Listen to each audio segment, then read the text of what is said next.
நடந்து முடிஞ்ச தமிழ்நாடு எலெக்ஷன்ல பாத்தீங்கன்னா டிவிகே அப்படிங்கிற இந்த கட்சி பாத்தீங்கன்னா அதிக ஓட் ஷேர் பாத்தீங்கன்னா வச்சிருக்காங்க. அதாவது கிட்டத்தட்ட 35% வச்சிருக்காங்க. ஆனா சீட்ஸ் பாத்தீங்கன்னா வெறும் 108 சீட்ஸ் தான் இருக்கு. அப்படிப்பட்ட அந்த 108 சீட் இருந்தாலுமே விஜய் அவர்களால தன்னிச்சையா பாத்தீங்கன்னா ஆட்சி அமைக்க முடியாது. சோ ஆனாலும் நாளைக்கு பாத்தீங்கன்னா விஜய் அவர்கள் பாத்தீங்கன்னா முதலமைச்சரா பதவி ஏற்கிறாங்க. அது எப்படி அப்படின்னு சொல்லி நம்ம இந்த வீடியோல பார்க்க போறோம். அது மட்டும் இல்லாம இந்த பிரச்சனைக்கு இடையில நம்ம இன்னொரு பிரச்சனையும் மறந்துட்டோம். அதாவது திருச்சி கிழக்கும் பெரம்பூரும் பாத்தீங்கன்னா விஜய் அவர்கள் 2 தொகுதியில் நின்னாரு. 2 தொகுதியிலுமே பாத்தீங்கன்னா மெஜாரிட்டியான வாக்கு வித்தியாசத்துல ஜெயிச்சாரு. சோ அதோட ப்ராசஸ் எப்படி இருக்கும் அப்படின்னு சொல்லி நான் இந்த வீடியோல உங்களுக்கு நான் ஃபுல் டீடைல் எக்ஸ்பிளைன் பண்ண போறேன். வணக்கம், நான் Vignesh and welcome back.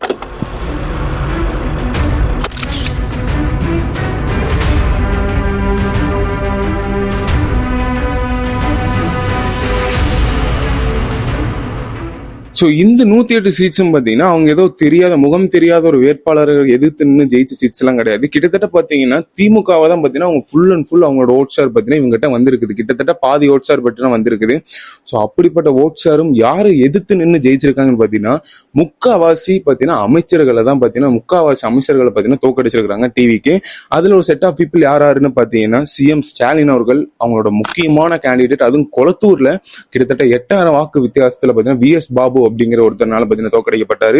Second பாத்தீங்கன்னா அப்பாவு, அப்புறம் பாத்தீங்கன்னா ஹெல்த் மினிஸ்டரான மா சுப்பிரமணியம், அப்புறம் எல் முருகன், லைனா நாகேந்திரன் சொல்லிட்டு மினிஸ்டர் மட்டும் இல்லாம பாஜக மாநில தலைவரும் பாத்தீங்கன்னா தோக்கடிச்சிருக்காங்க. காங்கிரஸோட மாநில தலைவரும் பாத்தீங்கன்னா தோக்கடிச்சிருக்காங்க, செல்வ பெருந்தகை அவர்கள். சோ இந்த மாதிரி எக்கச்சக்கமான பவர்ஃபுல்லான ஆளுகளை பாத்தீங்கன்னா தோக்கடிச்சிருக்காங்க. இது எங்க சரௌண்டிங்ல பாத்தீங்கன்னா ஒரு சின்ன சொலவடை மாதிரி சொல்லுவாங்க. யானை வாங்கிட்டானாமா, ஆனா பாத்தீங்கன்னா அவனுக்கு சங்கிலி வாங்க காசு இல்லை அப்படிங்கிற மாதிரி. சோ இவ்வளவு பெரிய இந்த அரசியல் இருக்கிற ஆளுமைகளே பாத்தீங்கன்னா தோக்கடிச்சு விஜயர்கள் பாத்தீங்கன்னா 108 சீட்டு வந்துட்டாங்க. ஆனாலும் அந்த சங்கிலி மாதிரி கிட்டத்தட்ட இன்னொரு 10 சீட்டு பாத்தீங்கன்னா ஒரு கிடையாது. சோ இது ஒரு மிகப்பெரிய டிராபேக் பாத்தீங்கன்னா விஜய் அவர்களுக்கு. சோ நம்ம யார் எத்தனை சீட்டுன்னு சொல்லி பாத்தீங்கன்னா டிவிகே பாத்தீங்கன்னா சிங்கிள் கட்சியா 108 சீட்டு, டிஎம்கே பாத்தீங்கன்னா 59 சீட்டு. என்னடா 59 சீட்டு 60க்கு மேல இருந்தாங்கன்னு கேட்டீங்கன்னா நான் சொல்றது வெறும் தனி கட்சியா சொல்றேன். அவங்க 60 சீட்டுக்கு மேல இருந்தது பாத்தீங்கன்னா அலைன்ஸோட, அதாவது பாத்தீங்கன்னா பிஎம்கே அந்த மாதிரி அலைன்ஸோட இருக்கும் போது. ஸோ ஏடிஎம்கே பாத்தீங்கன்னா 47 சீட்ஸ், அப்புறம் பாட்டாளி மக்கள் கட்சி பாத்தீங்கன்னா 4, அப்புறம் காங்கிரஸ் பாத்தீங்கன்னா 5, அப்புறம் கம்யூனிஸ்ட் பாத்தீங்கன்னா 2 சொல்லி, அப்புறம் தேமுதிக 1 சொல்லி இந்த மாதிரி எக்கச்சக்கமான கட்சிகள் பாத்தீங்கன்னா ஜெயிச்சு வச்சிருக்காங்க. ஆனா இதுல இருந்து விஜய் அவர்களுக்கு தேவைப்படுறது பாத்தீங்கன்னா 10 சீட்டு. அப்படி 10 சீட்டு இருந்தாதான் பாத்தீங்கன்னா விஜய் அவர்கள் முதலமைச்சரை பாத்தீங்கன்னா பதவியை ஏற்க முடியும் சொல்லி நிறைய பேர் சொல்லியிருப்பாங்க. ஆனாலும் அது எல்லாமே பாத்தீங்கன்னா அவரால் பதவி ஏற்க முடியும். சோ ஃபர்ஸ்ட் இந்த 10 சீட்டு எப்படி வருது அப்படின்னு சொல்லி நம்ம பார்க்கணும். சோ நம்ம எடுத்தோடனே பாத்தீங்கன்னா டிஎம்கே கிட்ட இவங்க போக மாட்டாங்க, நம்மளுக்கு தெரியும். ஏன்னா அவங்க பாத்தீங்கன்னா ஆப்போசிஷன், அதனால பாத்தீங்கன்னா போக மாட்டாங்க. ஆனாலும் பாத்தீங்கன்னா போகலாம், ஆனா பாத்தீங்கன்னா போக மாட்டாங்க. இப்போ அப்படியே நம்ம இப்படி திரும்பினோம்னா காங்கிரஸ் சைட்ல இருந்து அவங்களும் பாத்தீங்கன்னா ஒரு ஆதரவு கொடுக்குற மாதிரி தான் பாத்தீங்கன்னா பேசிட்டு இருக்காங்க. அவங்க ஃபர்ஸ்ட்ல இருந்தே பாத்தீங்கன்னா இப்படி தேர்தலுக்கு முன்னாடி இருந்தே நாங்க பாத்தீங்கன்னா கூட்டணி வரோம் அப்படின்னு சொல்ற மாதிரி சில சலவெல்லாம் வந்தது. ஆனாலும் பாத்தீங்கன்னா கூட்டணி வர கிடையாது. டிவிகே பாத்தீங்கன்னா தனியா தான் 233 தொகுதியிலும் நின்னாங்க. சோ இப்ப பாத்தீங்கன்னா காங்கிரஸ் பாத்தீங்கன்னா ஆதரவு தராங்க அப்படின்னு சொல்லி சில பல நியூஸ் எல்லாம் பாத்தீங்கன்னா வருது. காங்கிரஸை சேர்ந்த கேசி வேணுகோபால் அப்படிங்கிற ஒருத்தர் பாத்தீங்கன்னா இதை பத்தி பாத்தீங்கன்னா சொல்லியிருக்காங்க. நாங்க பாத்தீங்கன்னா ஆதரவு தரக்கு ரெடியா இருக்கோம் அப்படிங்கிற ஒரு டோன்ல பாத்தீங்கன்னா பிரஸ் மீட் பாத்தீங்கன்னா கொடுத்திருக்காங்க.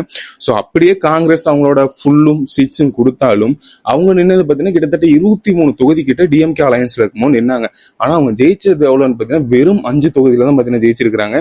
சோ அப்படிப்பட்ட இந்த 5 எம்எல்ஏ சீட்டு தான் விஜய் அவர்களுக்கு வேணும்.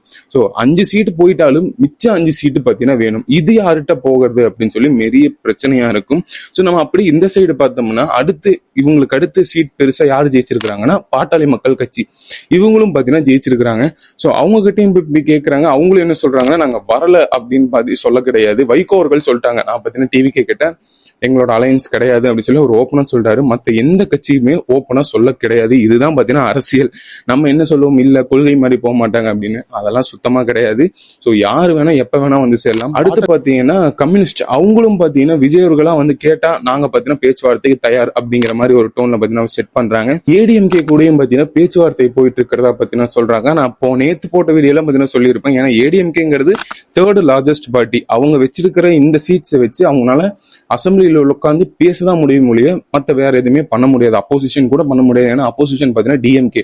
சோ அந்த 10 சீட்டு விஜய் அவர்கள் கிட்ட வந்தது அப்படின்னா இவங்க சும்மா அங்க கடைசி ரோல உட்கார்ந்து இருக்கிறதுக்கு ஃபர்ஸ்ட் ரோல மினிஸ்ட்ரி அங்க கூட உட்காரலாம் அப்படிங்கிற வாய்ப்பு பாத்தீங்கன்னா இருக்குது. 108 சீட்டு ஜெயிச்ச டிவிகேல இருக்கிற எம்எல்ஏஸை விட வர்ற 10 சீட்ல இருக்கிற எம்எல்ஏக்கு பாத்தீங்கன்னா மோர் பவர். அவங்க என்ன சொன்னாலும் இவங்க பாத்தீங்கன்னா செஞ்சுதான் ஆகணும். அப்பதான் பாத்தீங்கன்னா ஆட்சி அமைக்க முடியும். சோ ஸோ அது மட்டும் இல்லாமல் காங்கிரஸ் ஆதரவு தரேன்னு சொன்னாலும் சில பல நெகோசியேஷன் பார்த்தீங்கன்னா வைக்கிறதா பார்த்தீங்கன்னா தகவல் வந்துகிட்டு தான் இருக்குது. நாளைக்கு பார்த்தீங்கன்னா விஜய் அவர்கள் நேரு ஸ்டேடியத்தில் சென்னையில் பார்த்தீங்கன்னா பதவி ஏற்க போறாங்க. ஸோ அது எப்படி அப்படின்னு சொல்லி இந்த வீடியோவில் உங்களுக்கு நான் சொல்றேன். அதுக்கு ஃபர்ஸ்ட் இந்த எலெக்ஷன் இந்த ஹங் அசம்பிளி எப்படி ஒர்க் ஆகுதுன்னு சொல்லி நம்ம தெரிஞ்சுக்கணும். ஃபர்ஸ்ட் பார்த்தீங்கன்னா இந்த எலெக்ஷன் ரிசல்ட் பார்த்தீங்கன்னா எலெக்ஷன் கமிஷனுக்கு தான் தெரியும். அவங்க எடுத்தோடனே விஜய் அவர்களுக்கோ வேற யாருக்கோ பார்த்தீங்கன்னா கொடுக்க மாட்டாங்க. அவங்க நேரம் இங்கிருந்து நம்மளோட இந்தியன் பிரசிடென்டான திரௌபதி முர்மு அவங்களுக்கு பார்த்தீங்கன்னா ஷேர் பண்ணுவாங்க. அவங்க அங்கிருந்து நம்ம தமிழ்நாட்டு ஆளுநருக்கு பார்த்தீங்கன்னா ஷேர் பண்ணுவாங்க. அதை பார்த்து ஆளுநர் என்ன பண்ணுவாங்கன்னா இதுல எது சிங்கிள் மெஜாரிட்டி அதிகமா இருக்கு அப்படின்னு சொல்லி பார்ப்பாங்க. அதாவது பார்த்தீங்கன்னா 118 சீட் இல்ல, ஜெயிச்சல யாரு அதிகமா இருக்காங்க அப்படின்னு சொல்லி பார்ப்பாங்க. இப்போ நம்ம ஆப்வியஸ்லி பார்த்தீங்கன்னா டிவிகே தான் 108 சீட்ஸ் பார்த்தீங்கன்னா அதிகமா வச்சிருக்காங்க சிங்கிள் கட்சியா. டிவிகே பார்த்தீங்கன்னா இன்வைட் பண்ணுவாங்க, நீங்க வந்து இந்த ஆட்சி பொறுப்பை பார்த்தீங்கன்னா ஏத்துக்கிறீங்களான்னு சொல்லி அவங்க இன்வைட் பண்ணுவாங்க. அப்படி இல்லைன்னா பார்த்தீங்கன்னா விஜய் அவர்களே போய் கோரலாம், நான் பார்த்தீங்கன்னா ஆட்சி அமைக்கிறேன்னு சொல்லி அவர் பார்த்தீங்கன்னா கோரலாம்.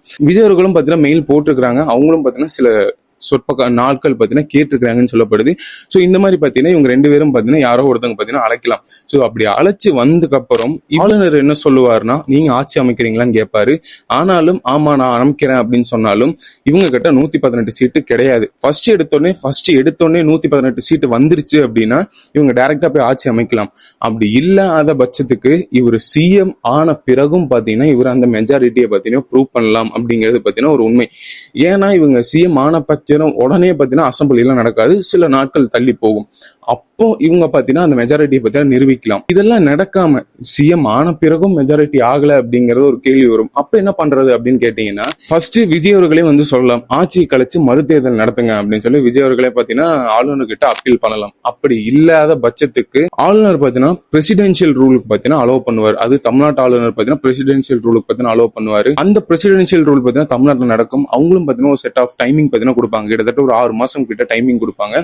அதுக்குள்ள நம்ம மறுபடியும் பாத்தீங்கன்னா இந்த அலையன்ஸை பாத்தீங்கன்னா சேர்க்கணும். சேர்த்து டிவிக்கு பாத்தீங்கன்னா ஆட்சி அமைச்சிட்டாங்கன்னா ஓகே. அப்படி இல்லாத பட்சத்துக்கு கடைசியில பாத்தீங்கன்னா மறுபடியும் ரீ எலெக்ஷன் பாத்தீங்கன்னா வரும். இது எல்லாமே தேர்ந்தெடுக்கிறது பாத்தீங்கன்னா நம்ம தமிழ்நாடு ஆளுநர் தான் பண்ண முடியும். ஸோ இவ்வளவு விஷயம் பாத்தீங்கன்னா இதுக்கு பின்னாடி இருக்கு. ஸோ நாளைக்கு இதன் ரிலேட்டடா வச்சுதான் பாத்தீங்கன்னா விஜய் அவர்கள் பாத்தீங்கன்னா பதவியை ஏற்கிறாங்க. ஏத்துக்கு அப்புறமும் அவரோட 118 சீட்டை பாத்தீங்கன்னா நிரூபிக்கலாம் அப்படிங்கிறது பாத்தீங்கன்னா சட்டம். விஜய் அவர்கள் பாத்தீங்கன்னா திருச்சி கிழக்கு அண்ட் பெரம்பூர் அப்படிங்கிற இந்த 2 தொகுதியிலுமே நின்னாரு. 2 தொகுதியிலுமே பாத்தீங்கன்னா ஜெயிச்சாரு. சோ அதுவும் பாத்தீங்கன்னா பெரும்பான்மையான வாக்கு, கிட்டத்தட்ட பாத்தீங்கன்னா திருச்சி கிழக்குல 27,000 கிட்ட வாக்கு, பெரம்பூர்ல பாத்தீங்கன்னா 53,000 வாக்கு. ஆனா பாத்தீங்கன்னா இந்த 2 தொகுதியிலுமே விஜய் அவர்கள் பாத்தீங்கன்னா எம்எல்ஏ சீட்டு வைக்க முடியாது. சோ 1951 33/7 அப்படிங்கிற இந்த ஆக்ட் படி நம்ம 2 சீட்ஸ்ல பாத்தீங்கன்னா நிக்கலாம். 2 சீட்ஸ்ல இன்னும் ஜெயிச்சாலும் ஆனா ஒரு சீட்ல தான் பாத்தீங்கன்னா பவர் வைக்க முடியும். கிட்டத்தட்ட இன்னொரு 10 நாள்ல பாத்தீங்கன்னா ஏதோ ஒரு 2 தொகுதியில இருந்து ஒரு தொகுதி பாத்தீங்கன்னா ராஜினாமா பண்ணணும். சோ எனக்கு என்ன தோணுதுன்னு பாத்தீங்கன்னா திருச்சி கிழக்குங்கிறது கிட்டத்தட்ட ஒரு 27,000 வாக்கு டிஃபரன்ஸ்ல தான் ஜெயிச்சிருக்காரு. அதுக்கப்புறம் பாத்தீங்கன்னா பெரம்பூர் பாத்தீங்கன்னா கிட்டத்தட்ட 53,000 வாக்கு வித்தியாசத்துல ஜெயிச்சிருக்காரு. இப்ப நானா அந்த இடத்துல இருந்தாலும் பெரம்பூர் தான் என்னோட ஸ்ட்ராங் தொகுதி நான் சொல்லுவேன். அந்த மாதிரி விஜய் அவர்களும் பாத்தீங்கன்னா எனக்கு தெரிஞ்சு பெரம்பூர் தொகுதி எடுத்துப்பாரு. விஜய் அவர்கள் பாத்தீங்கன்னா இந்த தொகுதி அவர் எம்எல்ஏ சீட்டை எடுத்துட்டு திருச்சி கிழக்குல பாத்தீங்கன்னா ராஜினாமா செய்யலாம் அப்படிங்கிறது பாத்தீங்கன்னா என்னோட ஒரு விஷயம். சரி ஓகேடா, ராஜினாமா செஞ்சதுக்கு அப்புறம் என்ன பண்ணுவாங்க அப்படின்னு கேட்டீங்கன்னா மறுபடியும் பாத்தீங்கன்னா இடைத்தேர்தல் வரும். மறுபடியும் எல்லா கட்சியும் ஒவ்வொரு வேட்பாளரை நிறுத்தி மறுபடியும் பாத்தீங்கன்னா இடைத்தேர்தல் வரும். அதுல இருக்கிற எம்எல்ஏ யாரா ஜெயிச்சாங்கன்னா அந்தந்த கட்சியில பாத்தீங்கன்னா ஒவ்வொரு எம்எல்ஏ சீட்டு பாத்தீங்கன்னா அதிகமாகும். சோ இதுதான் பாத்தீங்கன்னா ப்ராசஸ். எல்லாமே பார்த்தாச்சு. ஆனா அவருக்கு பாத்தீங்கன்னா இந்த 10 சீட்டுங்கிறது மிகப்பெரிய பிரச்சனை. யார்கிட்ட போய் கேட்பாங்க அப்படின்னு எனக்கு தெரிஞ்ச வரைக்கும் பாத்தீங்கன்னா ஒன்னா காங்கிரஸ் அவங்க எப்படியோ 5 சீட் கொடுத்துற மாதிரிதான் இருக்காங்க. மிச்சம் 5 சீட் தான் பாத்தீங்கன்னா கேரி பண்ணணும். இப்ப ஏடிஎம்கே கூடயும் பாத்தீங்கன்னா பேச்சுவார்த்தை போயிட்டு இருக்கிறத பாத்தீங்கன்னா சொல்றாங்க. சோ அதுல இருந்து ஒரு 5 பேர் வந்தாலும் வரலாம். அப்படி இல்ல பாத்தீங்கன்னா பாமக, விசிகா இந்த மாதிரி நிறைய பேர் இங்க விட்டு வரலாம் அப்படிங்கறது பாத்தீங்கன்னா உண்மை. சோ இதுல நான் ஏன் காங்கிரஸ் சொல்லி நான் அழுத்தி சொல்றேன்னா விஜய் அவர்கள் ஜெயிச்ச உடனே பாத்தீங்கன்னா ஃபர்ஸ்ட் போன் கால் யார்கிட்ட வந்ததுன்னா ராகுல் காந்தி அவர்கிட்ட இருந்து வந்தது. சோ இப்போ என்ன சொல்றாங்கன்னா ராகுல் காந்தி அவர்கள் கிட்டயே விஜய் அவர்கள் பாத்தீங்கன்னா எனக்கு நீங்க சப்போர்ட் பண்ணுங்கன்னு சொன்னதா பாத்தீங்கன்னா சொல்லப்படுது. சோ அது மட்டும் இல்லாம ராகுல் காந்தி அவர்களே ட்விட்டர்ல பாத்தீங்கன்னா ஒரு ட்வீட் பாத்தீங்கன்னா போஸ்ட் பண்ணியிருக்காரு. அந்த ட்வீட்ல அவர் என்ன சொல்லியிருக்காருன்னா டிவிக்கு அற்புதமான முடிவுக்கு வாழ்த்துகிறேன் அப்படின்னு சொல்லியிருக்காரு. This mandate reflect the rising voice of youth with cannot and will not be ignored அப்படின்னு சொல்லியிருக்காரு. இதுக்கு என்ன அர்த்தம்னா இந்த ஜெயிச்ச ஆணைங்கிறத பத்தினா புறக்கணிக்கப்படாத இளைஞரோட ஓங்கி ஒலிக்கும் குரல் பத்தினா பிரதிபலிக்கிறது அப்படின்னு சொல்றாரு. ஏன்னா நான் இவரோட இது மட்டும் அழுத்தி சொல்றேன்னா இவரை பத்தினா டிஎம்கே அலையன்ஸ்ல இருக்காரு. சோ இப்படிப்பட்ட ஒரு கியூட்ட பாத்தீங்கன்னா போறாருன்னா அவரும் பாத்தீங்கன்னா ஏதோ இவருக்கு சப்போர்ட் பண்ற மாதிரி தான் இருக்காரு அப்படிங்கிறது பாத்தீங்கன்னா நம்ம இதுல இருந்தே பாத்தீங்கன்னா புரிஞ்சுக்கலாம். கடைசியா பாயிண்ட்ல என்ன சொல்றாருன்னா டிஎன் எலெக்ஷன்லும் பாண்டிச்சேரி எலெக்ஷன் பாத்தீங்கன்னா ஒட்டுக்கா நடந்தது. இதுல இறங்கி வேலை செஞ்ச காங்கிரஸ்க்காக வேலை செஞ்ச அனைத்து நண்பர்களுக்கும் பாத்தீங்கன்னா நன்றி அப்படின்னு சொல்லி இந்த ட்வீட்டை பாத்தீங்கன்னா முடிச்சிருக்காரு. சோ நம்ம இதுல இருந்து என்ன தெரியுதுன்னா காங்கிரஸ் பாத்தீங்கன்னா 5 சீட் பாத்தீங்கன்னா செக்யூர் பண்ணிட்டாங்க. அதாவது பாத்தீங்கன்னா சப்போர்ட் பண்ணலாம் அப்படிங்கிற ஒரு ஐடியால இருக்காங்க. மிச்சம் 5 சீட் எங்க இருந்து வாங்குறாங்க அப்படிங்கறதான் பாத்தீங்கன்னா முக்கியம். சோ அது இன்னைக்குள்ள வந்துடும். அது மட்டும் இல்லாம இன்னைக்கு பாத்தீங்கன்னா டிவிக்கோட அமைச்சரவை பட்டியலும் பாத்தீங்கன்னா வெளியேறாங்களாமா. நம்ம அடுத்து இன்னொரு வீடியோ நீங்க பார்ப்போம்.